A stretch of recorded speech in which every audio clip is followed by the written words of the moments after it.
Stop starting your car the wrong way. I've seen engines destroyed in under 80,000 miles, batteries drained years too soon, and starters fail before they even hit 20,000, all because of simple mistakes people make every single morning. In this video, I'll show you the 13 most damaging car starting habits you probably don't even realize you're doing, plus a bonus tip at the end that can save you thousands in repairs. Some of these mistakes are so common, I guarantee you've done at least one of them this week. And the worst part? The damage is silent until one day your car just won't start. So stick around, because if you want your engine, your battery, and your wallet to last, you need to hear this. Let's start with a habit that makes mechanics like me cringe every single morning. Mistake number 13, revving right after startup. This one makes my teeth grind every single morning. You've probably heard it before. Someone starts their car, and the first thing they do is slam the gas pedal to wake it up. Sounds tough, right? Wrong. When your engine first fires, all the oil is sitting down in the pan. It hasn't yet reached your crankshaft, bearings, camshafts, or piston walls. The oil pump needs a few seconds to build up pressure and push that oil through the tiny passages that keep everything lubricated. If you stomp the gas before that happens, you're forcing dry metal parts to move faster than they should. That's when you get bearing wear, piston scoring, and early valve train damage. It's like sprinting without stretching. You might not feel it immediately, but the damage adds up fast. I once tore down a V8 engine for a customer who loved the sound of revving it every morning. At just 70,000 miles, his crank bearings looked like they'd run over 200,000. That rebuild cost him thousands, all because he couldn't resist one quick blip of the throttle. Here's the right habit. Start the car, let it idle for 20 to 30 seconds, then drive gently until the temperature gauge climbs. In freezing weather, give it a little longer. Your oil needs that moment to circulate. Treat it like a warm-up before a workout, because the first few seconds are the difference between an engine that lasts 80,000 miles or 300,000. Mistake number 12, starting while still in gear, manual or auto. This one doesn't just wear out your car, it can turn into a dangerous surprise in an instant. In a manual transmission car, if you turn the key without pressing the clutch, you're asking the starter to spin not just the engine, but the entire transmission as well. That's a huge extra load, especially in cold weather when the gearbox oil is thick. The result? A starter that struggles, drains your battery, and wears out twice as fast. But the real danger is when the car is actually in gear. The moment the starter engages, the whole car can lurch forward or backward. Best case scenario, you stall the engine. Worst case, you hit the garage door, bump into another car, or, and I've seen this happen, roll into someone walking past. Automatics have built-in safety interlocks that usually stop the car from starting in drive or reverse. But older models, or worn-out switches, sometimes fail. I once had an old truck come into the shop because the owner thought the starter was bad. The truth? He kept forcing the ignition while the shifter was halfway between park and reverse. Not only did it wear down his starter, it nearly backed into his fence one morning. The right habit here is simple.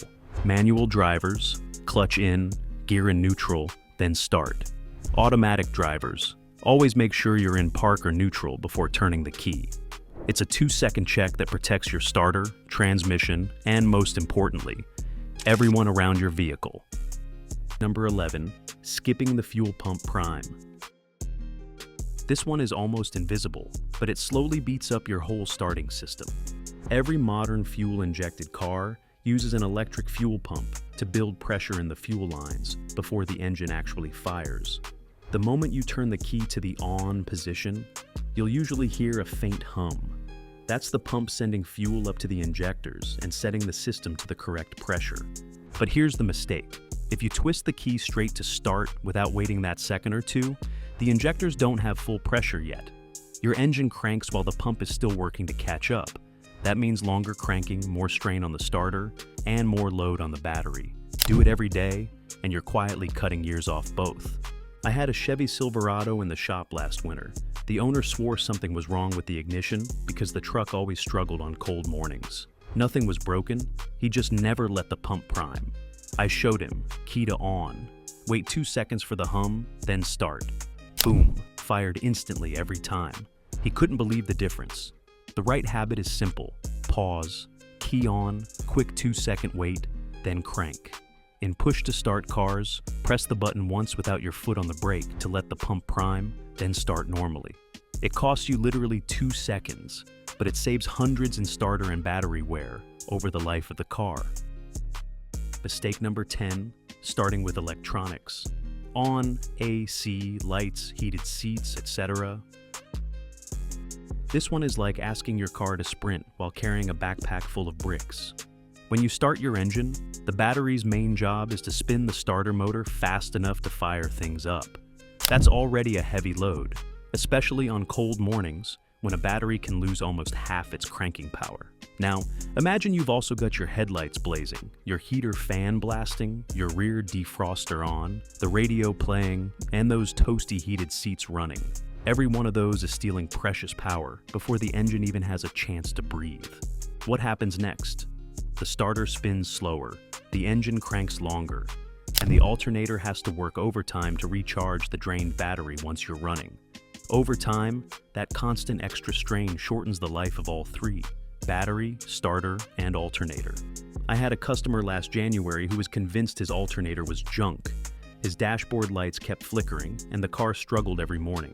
Turned out, he left his defroster and heated seats on overnight. The alternator wasn't the problem, it was him. Here's the right habit. Before you shut the car off, switch off your accessories. That way, the next morning your battery can put everything it's got into starting the engine. Once the car is running smoothly, then flip on the heat, lights, and music. It's such a small habit, but it can save you hundreds of dollars in repairs and a lot of unnecessary morning frustration. Mistake number 9, ignoring weak battery voltage. A weak battery isn't just an inconvenience, it's a silent killer for your entire starting system. When your battery is low, the starter motor has to work much harder to crank the engine. To do that, it pulls extra current through the system. That overheats starter windings, cooks solenoids, and stresses every cable connected to it. And the scary part? Modern cars rely on steady voltage for all their electronics. If that voltage dips too low while cranking, your ECU can glitch. Sensors can throw false codes, and delicate control modules can be permanently damaged. Cold weather makes this even worse. A battery loses 30 to 50% of its cranking power below freezing. That's why so many mystery no-starts show up in the shop every December and January. I once had a Subaru come in that lit up the dash like a Christmas tree. The owner thought the alternator was failing. The real problem? His battery was so weak it dropped under 9 volts during cranking, confusing the entire electrical system. The fix is simple. Check your battery at least twice a year. If it's over 4 or 5 years old, have it load tested. Don't wait until you're stranded in a parking lot with a dead battery and a handful of warning lights. Replacing it early might cost you $100, but ignoring it can cost you thousands in electrical repairs. Mistake number 8, jump starting incorrectly. Jump starting seems simple. Clamp a few cables, give it a boost, and you're back on the road. But if you do it wrong, you're gambling with your car's electronics, and sometimes even your safety. The most common mistake? Connecting the clamps in the wrong order. That can cause a short circuit, or send a dangerous voltage spike through the system. Another one is letting the clamps touch while connected, which basically creates a welding arc. Sparks and battery gas are a recipe for disaster. I've seen batteries literally explode from this mistake. Then there's using those cheap, thin jumper cables. They can't handle the current, so they overheat, melt, or fail halfway through. Jumping a frozen or leaking battery is another nightmare. Add sparks to battery acid or ice cracks, and you're looking at serious damage. I once worked on a car where the owner used bargain bin cables and clamped them to the wrong terminals. Not only did it fry the alternator, but it also damaged the car's ECU. That one mistake cost him over $1,000 in repairs. The right method is safer and simple. Cars parked close, but not touching. Ignition's off. Red clamp to the dead batteries positive, then red to the donor positive. Black to the donor negative, and finally the other black to a bare metal part of the dead car's engine block. Away from the battery. Start the donor, let it run a couple of minutes, then try the dead car. Once it's running, remove the cables in reverse order. Let the revived car idle or drive for at least 15 to 30 minutes so the alternator can recharge it. Do it right and jump starting is safe. Do it wrong and you could turn a simple dead battery into a repair nightmare. Mistake number 7. Pumping the gas pedal in modern fuel-injected cars. This one is an old habit that refuses to die, and it's wrecking modern engines. Back in the carburetor days, pumping the gas pedal before a cold start made sense. Each pump squirted a little extra fuel into the intake to help the engine fire up. But those days are long gone. Modern cars use electronic fuel injection, which means the computer already controls the exact amount of fuel your engine needs. It adjusts automatically, no pumping required. So, what happens when you do it anyway? You end up flooding the engine with fuel it doesn't need. That extra gas washes the thin layer of oil off your cylinder walls, leaving bare metal scraping against bare metal during those first few seconds of cranking. Over time, that means more wear, more friction, and shorter engine life. And it's not just mechanical wear. Excess fuel gets dumped into the exhaust, where it fouls spark plugs, overloads oxygen sensors, and clogs catalytic converters. I once had a Corolla come in, where the owner swore 2 quick pumps every morning were the secret trick to starting it. Within 2 years, his O2 sensors failed, his plugs were covered in soot, and the car ran worse than ever. The right move? Keep your foot off the gas, turn the key or push the button, and let the computer handle the rest. That's what the system is designed to do. Old habits might feel comforting, but in this case, they'll cost you big money in sensors, converters, and even engine repairs. Mistake number 6, not pressing the clutch in manuals. Manual drivers, this one's for you. And it's killing your starter faster than you think. When you start a manual car without pressing the clutch, the starter has to spin not just the engine, but the entire transmission internals too. That's a lot of extra weight and resistance, especially on cold mornings when the gearbox oil is thick. The result? A slower crank, more strain on the battery, and a starter motor that's crying for mercy. I once worked on an old Datsun where the owner had bypassed the clutch safety switch so he could start the car in neutral without pressing the pedal. In one winter, he went through 2 starters. The reason was simple. Every morning, the starter had to drag the gearbox along with the engine. Totally unnecessary. The right habit couldn't be easier. Clutch in, key to start, then release once the engine's running. That little step disengages the transmission from the engine, so the starter only has one job: spin the engine itself. It also protects you from that embarrassing and dangerous lurch forward if you accidentally left the car in gear. Some modern manuals won't even let you start without pressing the clutch. And honestly, that's a good thing. It saves your starter, saves your battery, and keeps you and your car out of trouble. Mistake number 5, holding the key. Too long in start position. This mistake sounds small, but it can chew your starter to pieces in no time. On cars with a traditional key ignition, you've got 2 key positions that matter here: start and run. When you twist to start, the starter motor engages and spins the engine. The second the engine fires, you're supposed to release the key so it springs back to run. But some drivers hold that key for an extra second or 2. What happens then? The starter gear stays engaged against a flywheel that's already spinning thousands of RPM. It's like mashing 2 gears together while they're in motion. The teeth grind, the solenoid overheats, and before long, both parts are toast.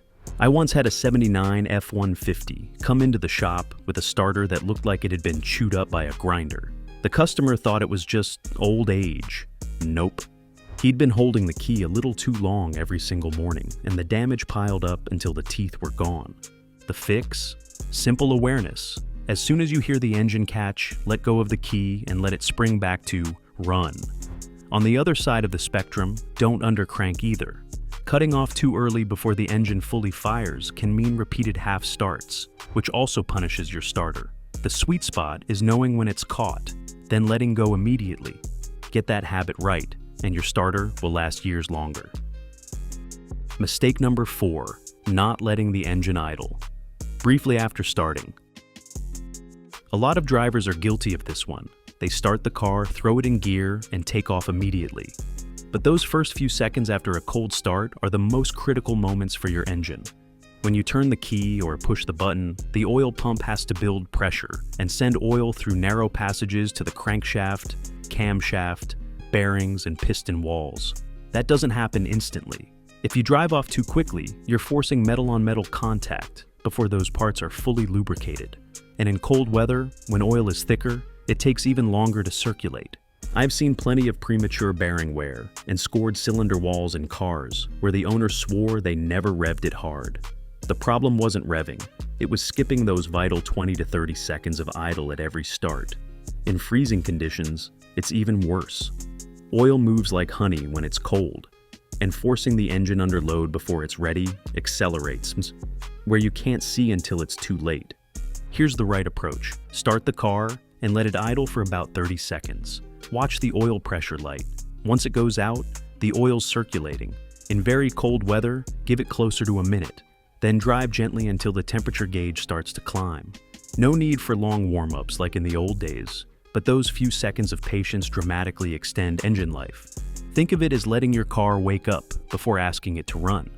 A short pause now means a lot fewer repair bills later. Mistake number 3, restarting immediately after shutting off. This one feels harmless, but it's one of the fastest ways to wear out your starter and battery.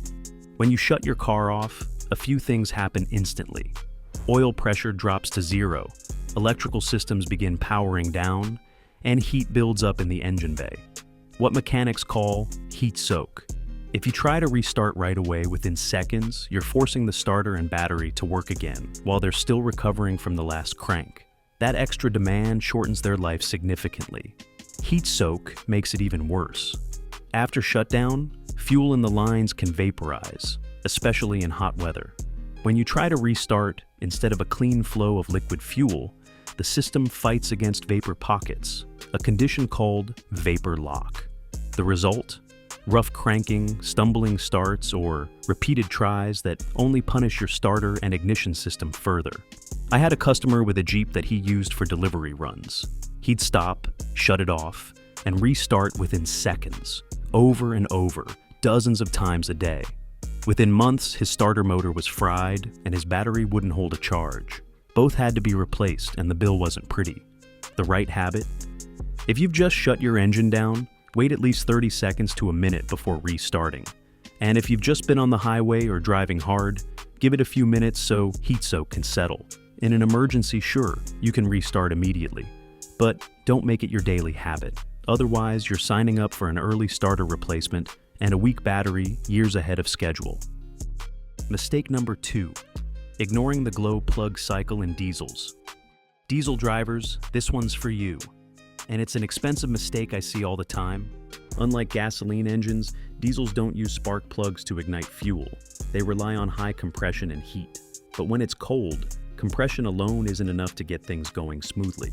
That's why diesels have glow plugs. Their job is to preheat the combustion chamber so the fuel ignites cleanly. Every modern diesel has a glow plug light on the dash. When you turn the key to the on position, that light comes on while the plugs heat up. When it goes out, the engine is ready to start. Simple, right? Yet so many drivers crank immediately without waiting. What happens then? You're forcing cold fuel into a cold chamber. The engine stumbles, shakes, and dumps unburned fuel into the exhaust. The strain shortens glow plug life, stresses injectors, and drains the battery and starter. I once worked with a fleet of work trucks. One driver ignored the glow plug light every single morning. He went through glow plugs twice as often as the rest of the fleet, and the repair bills piled up until management finally stepped in. A 2-second wait was costing them thousands. The right habit couldn't be easier. Turn the key to on. Wait for the glow plug light to turn off, then start. Patience here pays big. Your diesel will fire up cleaner, faster, and last much longer. Mistake number 1. Hot wiring or bypassing modern ignition. This one isn't just bad for your car. It can turn it into an expensive brick in seconds. Back in the old days, you could twist a couple of wires together under the dash and hotwire a car. It wasn't smart, but it worked. Modern cars, though, are a completely different story. They're packed with immobilizers, transponders, and security modules that all communicate with the chip inside your key before the engine will start.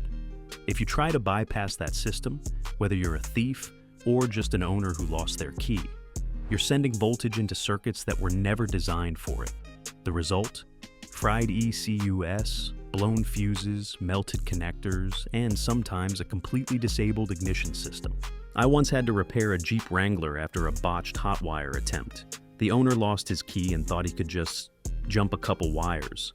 Instead, he burned out half the harness and cooked the immobilizer module. The bill, over $2,500, and the car still had to be reprogrammed before it would run again. The right move is simple. If you lose your key or your ignition switch fails, don't play electrician. Call a locksmith or your dealer. It may sting in the moment, but it's still far cheaper than replacing your car's entire electrical brain. In the age of modern electronics, hot wiring isn't just a bad idea, it's financial suicide for your car. Bonus tip: don't crank too long. Here's a bonus mistake that silently kills more starters than people realize: holding the key or button down too long when the car doesn't fire right away. Your starter is designed for short bursts, not marathon cranks. Anything longer than about 5 seconds overheats the windings and cooks the solenoid. If the engine doesn't fire quickly, stop. Wait a few seconds and try again. That pause gives the battery and starter a break. And if it still doesn't start after a few tries, it's a sign something else is wrong, not something brute force can fix. I once saw a customer burn out a starter in less than a year because he'd crank for 15 seconds straight every time his old truck hesitated. Instead of fixing the real problem, he just punished the starter until it gave out completely. Don't make the same mistake. Short cranks, with a pause in between, will save you from expensive repairs. So, there you have it. The 13 worst car starting mistakes, plus one bonus tip that could save you thousands of dollars in repairs. The scary part? Most of these bad habits don't destroy your car overnight. They work slowly, wearing down your starter, battery, and engine until one day your car just won't start. But now you know what to avoid, and those little changes will add years of life to your vehicle. If you learned something new, give this video a like. Share it with a friend who always pumps the gas pedal, and don't forget to subscribe so you don't miss my next video. Because next time, I'll reveal the biggest myths about auto start-stop systems. And trust me, you'll want to know the truth before your car decides for you. Thanks for watching, drive safe, and I'll see you in the next one.